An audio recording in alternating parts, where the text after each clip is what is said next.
What up, y'all? Welcome to another episode of Let's Talk More Action Golf Podcast. I'm your host, Luke Josepha, and today we have a special treat for you. In this week, we're going to give you two episodes instead of one. We're going to give you one tonight, and we're going to give you another one on Friday. Well, technically, it's the same episode. We're going to break it down into two parts.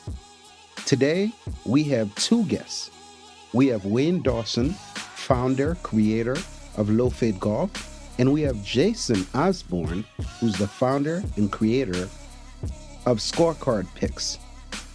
In the first conversation that we will have tonight, we'll talk with Wayne, and on Friday, we'll give you part two, where Jason joins the conversation.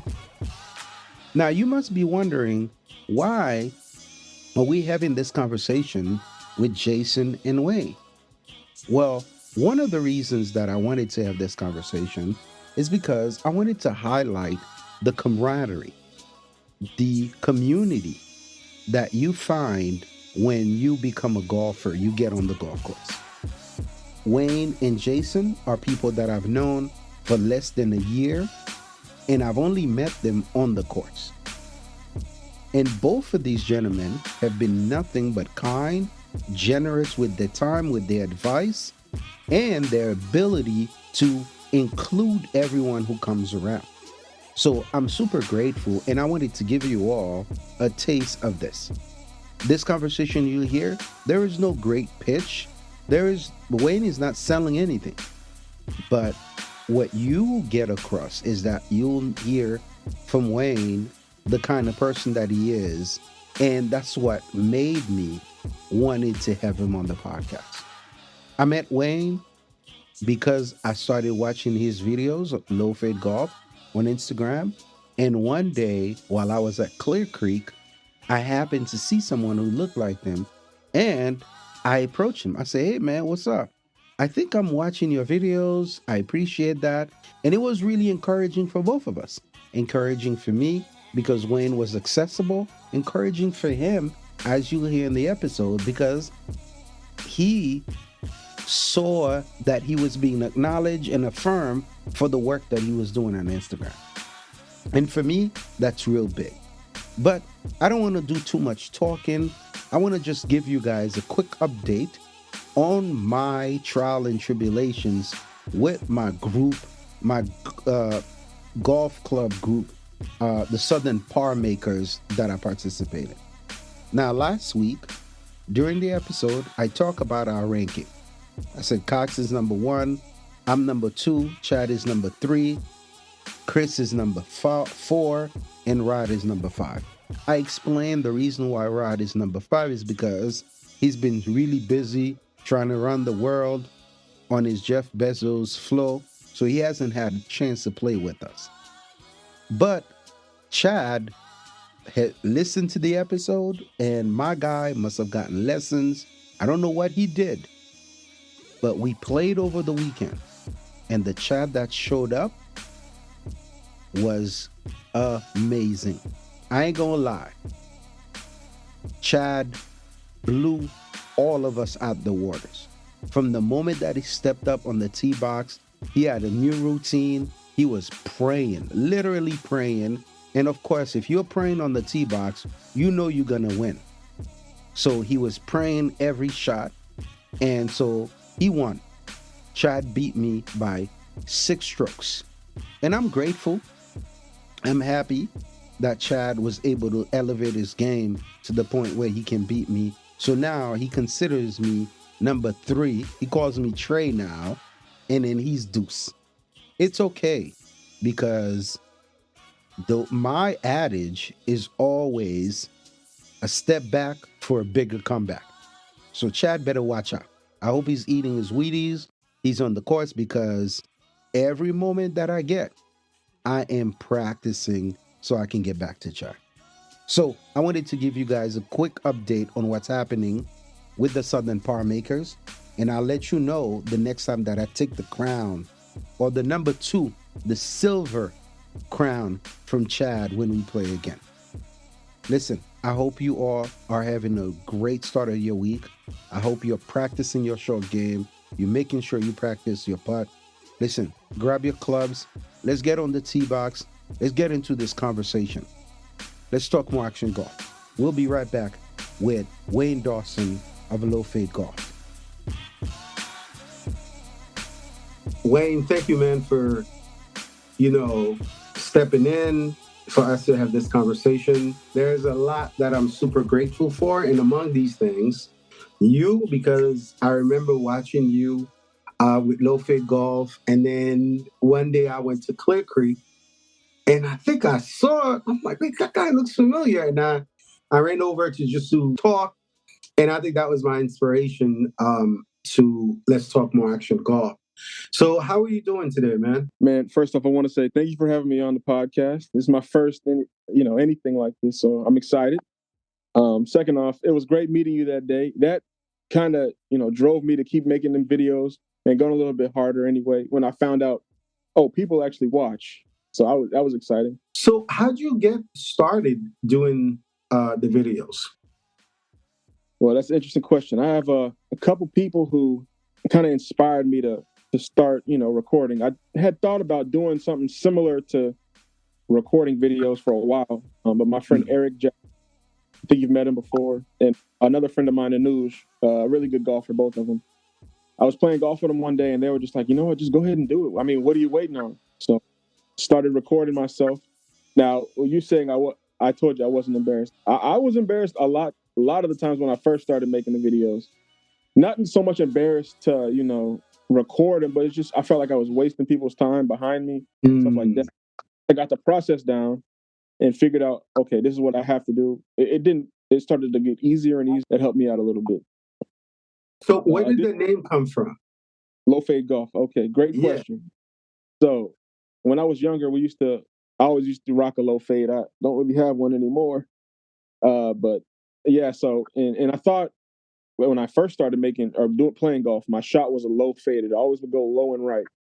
And as I've gotten better, it's changed to a little bit more of a draw. But in general, I thought the name fit not only for me, but like for Black people in general. I want to be a positive role model for younger Black men, specifically because I didn't have somebody to look forward or look up to, as a kid. I'm the oldest of 5, so I never really had somebody to ask questions to or be inspired by. So I want to be that for someone else, like my younger brothers I am for them, but other people in general who might have been in my same situation. So I wanted the name to fit something that they could all, understand where I'm coming from, a low fade. A lot of Black kids get a low fade. I like the idea of like creating a pathway for other young Black men to see, what you're doing and how it's going. Right. I think, a lot of times I look at, as the videos, like just the production part of it, right? So, first you have to set up the camera, then you hit, then you bring the camera again to the next shot, so on and so forth.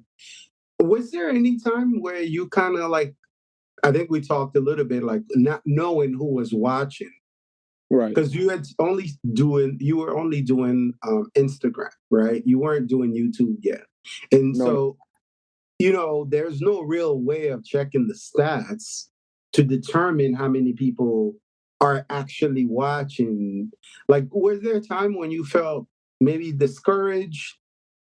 You couldn't really push through because you weren't getting that feedback. So that's interesting. I wouldn't say I ever felt discouraged. Maybe more, this is kind of cringy. Why am I doing these videos? That might have been a feeling I had earlier on. But okay. Honestly, I started this series to prove to myself that I could be consistent with something as well and stick to it. So that was always a goal of mine to just, no matter what, post a video, at least one when I started out every day. Now it's gone to 2, but just post a video every day, no matter what it is. And the videos will get better. More people will start watching. I didn't realize that people were watching until you first off. The first person ever to say anything was you. But then after that, I would go to different courses around Houston, and people would be like, "Do you have an Instagram? Do I know you?" I'm like, "Yeah, I guess I have an Instagram. I don't know if you know me." They're like, "Low Fade Golf, right?" I was like, "Yeah." So that kind of started, building up the confidence level and being like, "Oh, okay, people are actually noticing what I'm doing. So I must be doing something right." So that also helped me kind of push through any previous holdbacks or anything like that. One of the things that I really like, and I'm sounding like a groupie now, I'm shamelessly saying it, is when you said I hit a dart. Yeah, dart. It was a dart. I remember. I was like, oh my God, I like that, you know? Yeah. So you're growing. A lot of people are talking about golf. And then you personally, are you also growing in terms of how you're playing? Have you taken lessons? How'd you get into golfing? So I started I've always really liked golf. I didn't play in high school or anything. The first person to ever take me golfing was, shout out to my good buddy Austin Lieber. Him and his dad. This is back when I was 16, and we went and played in Fort Worth area, and I was terrible. I thought I was going to be good because I could swing a baseball bat pretty fast. So I tried to do the same thing with the golf club. But of course, as we all know, you get humbled that first time you ever really start playing. Everyone does. Golf humbles me every week. I play a couple times a week. Now, I have never taken a lesson. I had a swing evaluation once, but I never had any real lessons. Um, so for me to get better, I feel like I need to swing at least a club at least 100 times a day. Tiger said 1,000 before he gets to a tournament. That's not realistic for me. I have work, but 100 I can do every day. So I practice every single day, just trying to get better a little bit. I need to start working on the putting, obviously. And my game has grown. I feel like I've gotten a lot better, especially since I first started making videos and taking golf more seriously. I really made a jump maybe 2 or 3 months ago, getting from like the low 90s up into the mid to low 80s as well. So I've made a jump, and it just comes with the practice, like I said before. So you're making videos, you're getting better.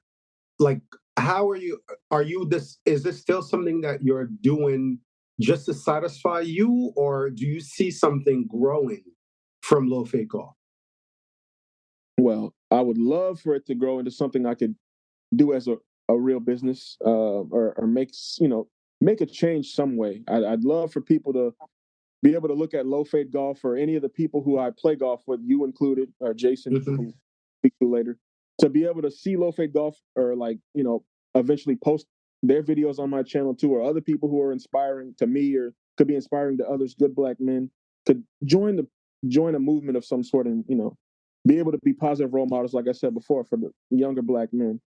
Um, so yeah, I would love for it to be something like that. I don't know what the next step I need to take for that is. I'm still trying to Mm-hmm. figure that. I work. I'm in school. I'm doing this. So I need to figure out a way to make it, a little bit more. What's the word I'm looking for?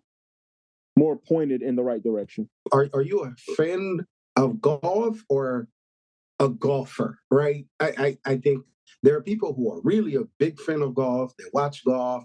Like they're every tournament they gotta be watching and all that stuff. Do you take the time to watch golf a lot, or do you just love playing golf? Um, I wouldn't say I'm the biggest golf watching fan. Not that it's boring or anything. I just don't have enough time during the week necessarily to watch. Mm. Now, I am a golfer. I love golf. Everything on Instagram, all that. People send me golf videos all the time. They know Wayne's gonna go golf. That's what I love to do. So yeah, I would say I'm a golfer more than a golf Okay. fan.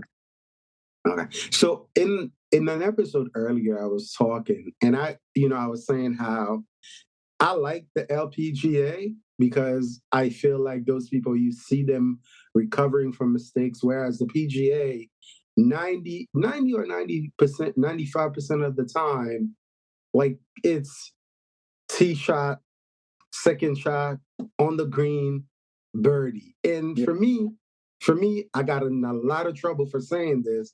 I find that a little boring. Like that boy, level of perfection, like everything is super perfect. I find it a little boring because I remember even during Tiger's time, there would be time when he would land either on the right or on the left and have to recover, have to come back from that. And I was saying how I was watching the Open at Troon, like you couldn't tell the professionals from the non-professional during that. And for me, I really like appreciated like the difficulty, the challenge of the course. And probably because when I first started playing golf, I was in the roughs a lot. Like, I mean, I was in the rough a lot. Everybody, bro. All of us. Oh my God. Listen, I remember I would go play with my wife and she would be like, you're learning, huh? That's the way I'm saying, oh man, you kind of suck. Yeah. How'd you grow through that process? Like for you, you say everybody's been in the rough. Like, how'd you grow from that? What kept you from being discouraged? I'm the type of person where if I'm not good at something, it eats at me all day. Oh, that's all I can think about is just, okay, what could I do to get better? What am I going to do to get better? If I lose at something, I'll never forget. So for me, it was just like, okay, Wayne, you got to stop doing this certain things. Take the time to figure out a swing that's going to get you somewhere safe every time. Doesn't have to be a hard swing, a soft swing. If you can get somewhere down on that fairway and then end up on that green, you'll be all right. So for me, it just was more like a mental thing. Just like stop hitting the shots that you know aren't smart, swinging a million miles an hour, or trying to do something you're not going to be able to do. Just do what you can to get to the fairway, figure out a way to get to the green and make some putts, and then you'll be okay. And that for me, that's been working out. Just trying to be a little bit more boring, like you said, not having to worry about scrambling as much. I hate scrambling. Yeah. I do it, Yeah. but I don't like to. So just to play boring golf. I think boring golf is fun golf. And to speak to the point that you made about the LPGA and the PGA players, I think what that is also is more like it makes the golfer seem a little bit more human. When you see LeBron James or a crazy basketball player doing something ridiculous, Yeah. like, okay, Yeah. I'll never be able to do that, so I can't relate to that. But when you see a professional, like you said last week at Troon, hitting out, out of them crazy bunkers or out of the fescue and all that stuff, you're like, okay, I could see myself having to do the same things right now. So it makes it a little bit more relatable, I would say.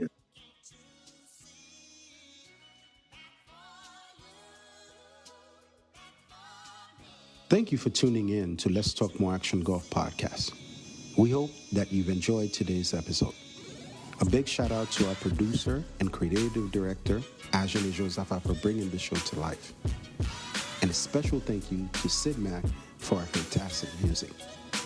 Don't forget to subscribe, rate, and review our podcast on your favorite platform.